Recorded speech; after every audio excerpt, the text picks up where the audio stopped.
Hello friends, welcome back to the James Lawrence Allcott channel. Michael Carrick is going to be taking charge of quite a few games for Man United. Who knows, he might even get the job on a permanent basis. It could happen.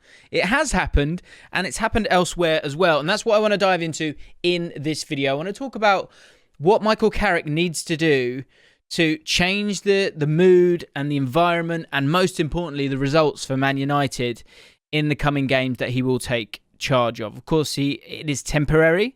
It is interim, but he is in charge. So what does he do to get the best out of a sort of flailing squad right now and get results? Well, I'm not going to offer up my opinion. I'm actually just going to show you an interview that I've done really recently with Johnny Jackson. Now, for those of you who don't know, Johnny Jackson is the current caretaker manager. By the time you watch this, he may have become the permanent manager for Charlton Athletic. Charlton Athletic play in League One, if you don't know. And Johnny Jackson is an absolute legend of that football club. Fortunately, last week, I was able to go down to Charlton Athletic's training ground and spend over half an hour chatting to Johnny Jackson, seeing the situation that he's got down there, seeing his staff, meeting his staff, and diving into how he's turned Charlton Athletic around. So, for those who don't know, he is current caretaker manager. He was previously the assistant manager, exactly the same as Michael Carrick, and he's previously been caretaker manager, did okay, but has learnt from a load of different managers as the assistant manager. But of course, he has his own ideas. That's something Michael Carrick has said himself in his press conference today. So a lot of similarities in the scenarios of the two of them. In the interview that I did with Johnny, we spoke about the fact that he is that club legend, but also then stepping into the fray of being in charge, again, similar to Michael Carrick. In the interview, I asked him about how he made changes and how he's got the results that he's got so far. I think so far he's on, I might get this wrong, he's got, 5 games so far, well, 5 wins, 1 draw so far, and they beat top of the table Plymouth at the weekend.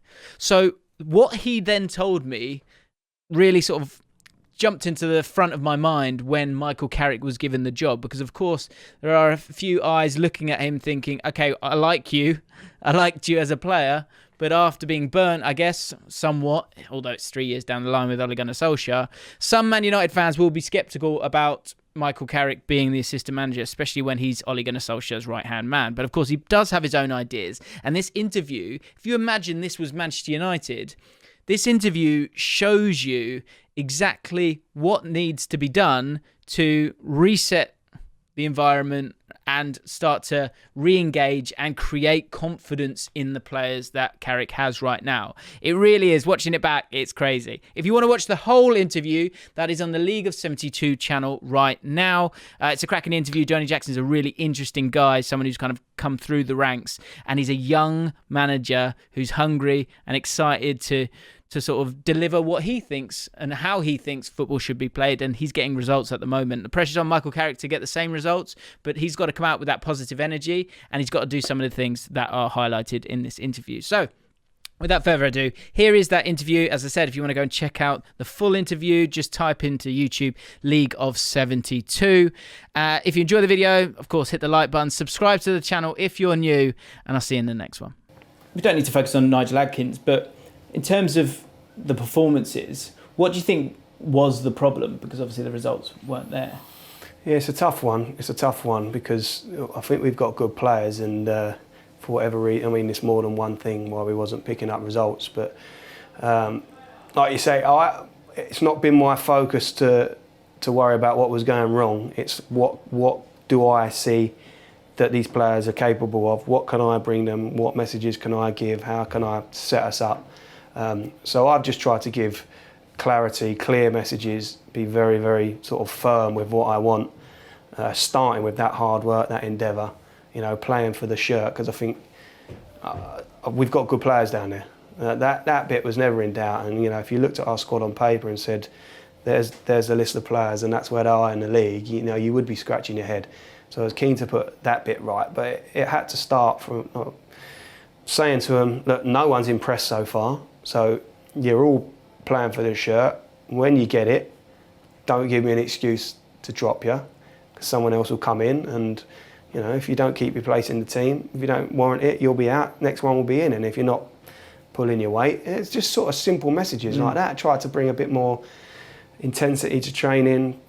But I know what, I think being fresh out of the game, I know what players want. I know what they want to hear, and you have to give them a little bit of that. Can't have everything that they want. But I think it's certainly wise to listen to your players. And there's a good group of lads down there with, a mix of youth and experience. So I do lean on the experienced players as well, and just get a feel for what they're hearing and what they're thinking and their feedback. I think it's always important to get feedback from your players. So you're just in a constant dialogue that way, and you can help each other. That clarity that you speak of, it's interesting because I think often people on the outside who don't know everything can start to sort of try and read between lines and pick at things and kind of make it deeper than it needs to be. Sounds like someone like yourself who's so ingrained in this club and knows everyone so well. It sounds like it was quite relaxed. It's like, well, you said it in the other room, it wasn't working, so we needed to change something. I've also realised that there's a lot of people that work at Charlton. So what I did want to go to was that starting point, those first couple of days when you've been caretaker before, you've been assistant manager for a little period of time.